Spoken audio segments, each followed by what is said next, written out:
Assalamualaikum warahmatullahi wabarakatuh. Apa kabar? Saya Yusman Arif dari Forum News Network. Di media sosial saat ini sedang heboh dengan sebuah video pendek. Ini narasinya ini ya yang memang bikin orang bikin menggelitik orang untuk nontonnya ya. Ini narasinya katanya demi ingin sholat di saf depan, Wakil Presiden Gibran Rakabuming itu menggusur jemaah yang sudah tiba lebih dulu di masjid. Netizen kemudian membanding-bandingkan perilaku atau adab dari Wakil Presiden Gibran Rakabuming ini dengan adab dari Presiden Turki Recep Tayyip Erdogan yang sama-sama juga terlambat datang ke masjid. Namun kalau Gibran tadi memilih untuk menggusur jamaah yang sudah datang lebih dulu demi bisa sholat di depan, sementara kalau ini Erdogan dia tetap memilih sholat di saf belakang. Pengawalnya juga tidak mengusir apalagi menggusur jemaah yang datang lebih duluan agar bosnya itu bisa duduk di staf bagian depan.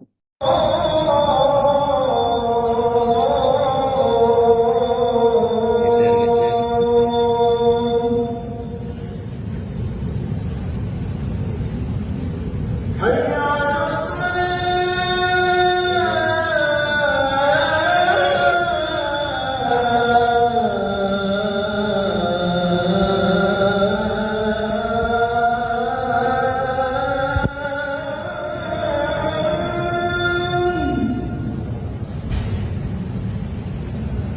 حي على الصلاة.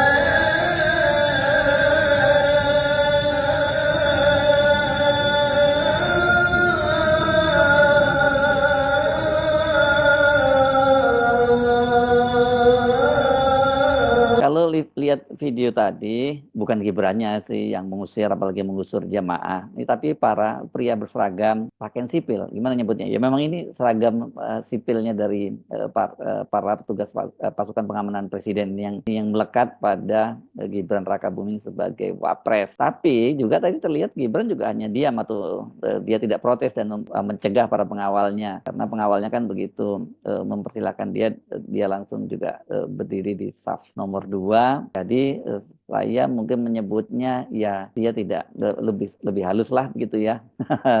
Tidak menggusur, tidak mengusir, dia hanya diam ketika melihat para pengawalnya mengusir dan menggusur jamaah lain. Dan kan tadi terlihat ya, jamaah yang sudah datang lebih duluan dan duduk anteng-anteng dengerin suara azan, disuruh pindah ke tempat lain. Tadi kita juga dengar kan, ketika Gibran tiba itu azan sudah berkumandang. Bisa kita pastikan bahwa Gibran ini tiba cukup terlambat ya, kalau sudah azan seperti ini dan dalam suasana masjid seperti itu biasanya sudah penuh, terutama saf bagian depan. Anda hafal lah yang jadi jamaah masjid, biasanya kalau kosong malah jamaah itu diminta untuk maju ke depan ya, duduk mengisi saf-saf di depan yang masih kosong. Saya coba telusuri kapan sih peristiwa itu terjadi dan di mana. Sejauh ini saya tidak memperoleh keterangan di masjid mana Gibran menjalankan sholat itu. Tapi kalau kita lihat batik yang dikenakan oleh Gibran yang nuansanya warna biru dan coklat, dapat dipastikan ini peristiwanya terjadi di Jakarta. Bahkan ini nggak jauh-jauh nih lokasinya ya. Kenapa saya bisa menyimpulkan seperti itu? Karena batik coklat itu,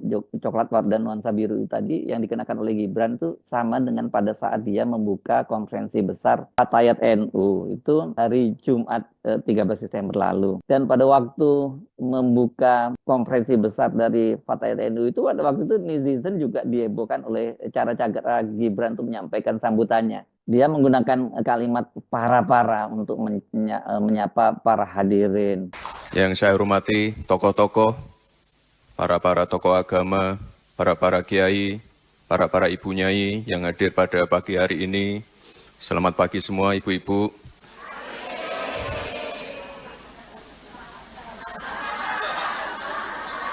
Sahabat.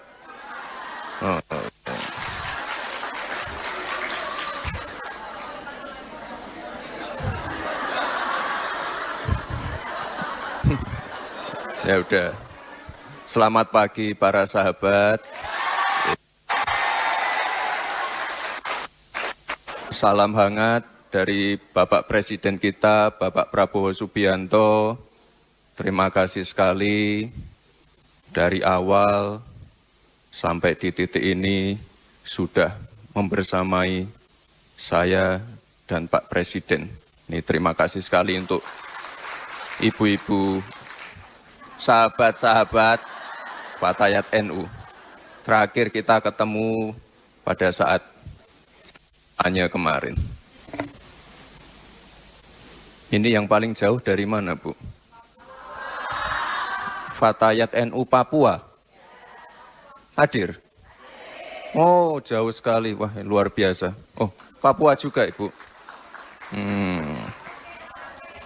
Mana? Merauke. Manokwari. Wah, jauh sekali. Papua Tengah, Papua Pegunungan. Ada yang dari luar negeri. Tadi ada dari Turki, Mesir. Ada juga. Daring, Bu. Wah, luar biasa sekali. Ini dedikasinya ibu-ibu untuk hadir pada acara. Aduh, salah terus ya. Sahabat ibu-ibu, sahabat Fatayat NU. Oh ya, selain soal penggunaan para-para, yang harusnya cukup para saja nih ya Pak Wapres, kalau belajar bahasa Indonesia yang benar pasti tahu lah kalau para itu jamak gitu ya. Jadi kalau bapak-bapak ya nggak perlu para-para bapak-bapak, para bapak dan para ibu saja gitu ya. Dan video sambutan Gibran itu bukan hanya soal para-paranya yang dipersoalkan, tapi juga yang beredar potongan-potongannya tadi itu karena dia itu diingatkan oleh ibu-ibu Fatayat ya untuk menggunakan panggilan sahabat bukan ibu-ibu. Dan itu sampai 3 kali tadi diingatkan ya.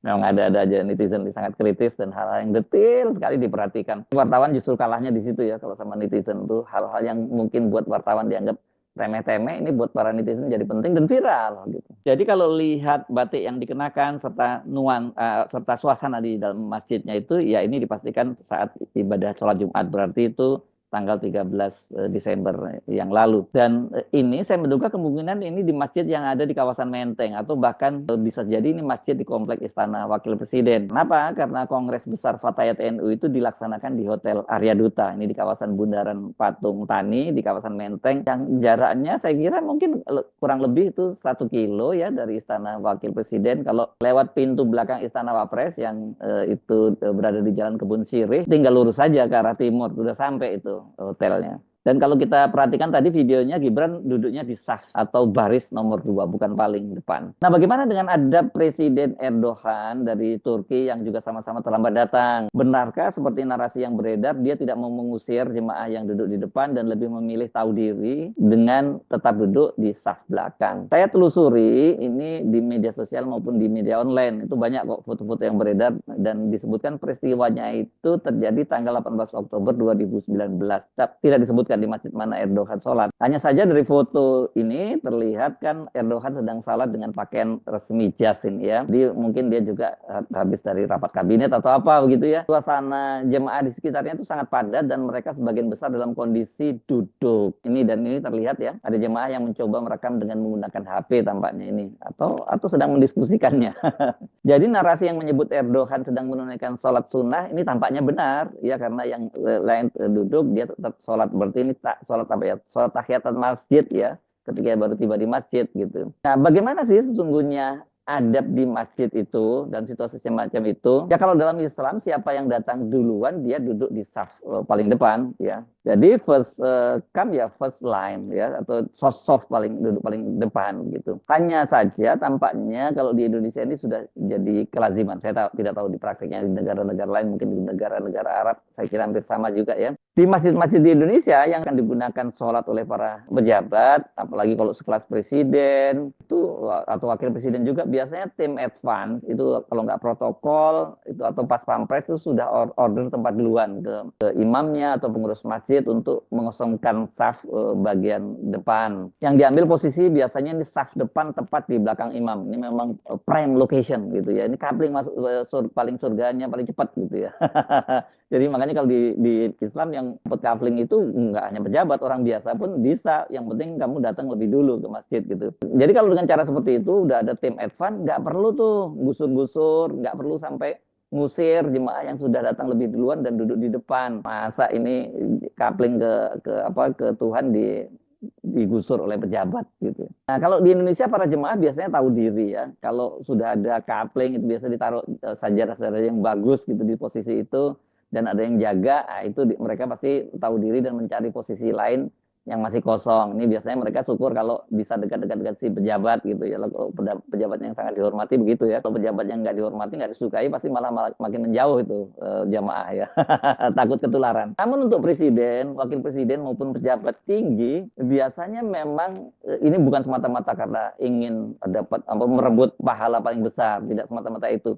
Ini ada faktor pertimbangan keamanan. Jadi posisi di kanan, kiri, dan belakang presiden atau wapres itu biasanya ditempati oleh pas pampres atau pejabat tinggi yang bersama presiden atau wapres itu. Jadi orang yang udah secure lah, keamanannya terjamin begitu. Nggak perlu sampai harus mengusir dan mengusir jemaah yang datang duluan. Nah, pertanyaannya bagaimana hukumnya? Netizen memang luar biasa, gercep banget ya. Netizen kemudian mengunggah video ceramah Buya Yahya. Ini dari pesantren Al-Bahya di Cirebon itu. Rupanya dalam sebuah pengajian yang selalu disiarkan di YouTube itu pernah ditanya jamaah soal itu. Kalau geser orang minggir sana, saya ke situ. Wah, ini haram. Sudah ada orang duduk gara-gara ada pejabat datang lalu diusir, haram. Tapi kalau mesen dari dulu makruh. Tapi mengusirnya itu yang haram. Tidak diperkenankan karena semua punya hak untuk mendekatkan diri kepada Allah SWT. Jadi clear ya, kalau dari sisi kaidah fikihnya hukumnya jelas haram tadi itu mengusir-usir jamaah yang datang lebih duluan itu. Jadi rugi banget ini salat Jumat ini kan maksudnya supaya dapat pahala yang besar, tapi kan malah jadi dapat dosa kalau seperti ini. Tentu saja, apakah kemudian hukum-hukum atau kaidah fikih semacam itu rigid? Enggak, di dalam kaidah fikih itu justru enggak rigid ya, karena ada faktor yang saya sebut tadi, pertimbangan keamanan ya, dan ini memang harusnya diberlakukan oleh tim presiden maupun tim wakil presiden atau tim pejabat lain lah yang juga ingin punya kebiasaan semacam itu, atau ada faktor pertimbangan keamanan. Kan hukumnya ya cuma makruh, nggak ada masalah lah. Tapi karena ini ada kaidah fikih lain yang menyatakan begini soal manfaat, ini faktor manfaat dan mudorot ya. Kaidahnya mencegah kemudorotan itu lebih diutamakan daripada mengejar manfaat atau kemaslahatan. Jadi artinya kalau tadi kan kalau ditaruh sajadah tadi itu lebih mengutamakan kemaslahatan. Banyak manfaatnya ini. Satu, keamanan si pejabat tinggi ini atau presiden wakil presiden ini terjamin. Kedua, juga tidak menimbulkan bulian di kalangan netizen, karena ini kalau menimbulkan seperti ini kan jadi fitnah juga, jadi bulian juga nggak, itu jadi banyak mudorotnya. Duduk di saf paling depan, pahalanya itu memang paling besar ya. Nggak tahu apa katanya, dapat onta gitu. Atau dapat sapi di depan. Tapi karena duduk di depan diperoleh dengan cara menggusur jamaah yang lebih dulu datang, sudah haram dan mudorotnya juga sangat besar. Karena tadi saya sebut, ini jadi gunjingan, jadi heboh sekali, bukan hanya di media sosial, tapi di media online juga jadi perbincangan yang menarik, ini jadi berita yang menarik. Jadi sekali lagi saya kira bikin SOP-nya begitu dan ambil mana yang manfaatnya lebih besar daripada mudorotnya yang lebih besar. Caranya seperti itu tadi. Udah saya kira nggak perlu diajari, karena tim pas pampres ini pasti mereka memang terbiasa setiap kali presiden, wakil presiden kemana-mana itu sudah ada tim advance-nya dulu memastikan bukan hanya acaranya berlangsung dengan baik, tapi juga faktor keamanan itu yang paling utama. Jadi sebenarnya kalau paham ajaran agama semuanya jadi mudah kok, ada dasarnya gitu. Ada, kalau dalam kaidah fikih ada ilatnya, ada justifikasinya, dan tentu saja ada jalan keluarnya. Hidup beragama itu sesungguhnya mudah kalau kita mau belajar serius, sungguh-sungguh belajar serius tentang agama yang kita anut, agama apapun yang Anda anut semuanya. Saya sebenarnya dari Forum News Network, sampai jumpa lagi. Wassalamualaikum warahmatullahi wabarakatuh.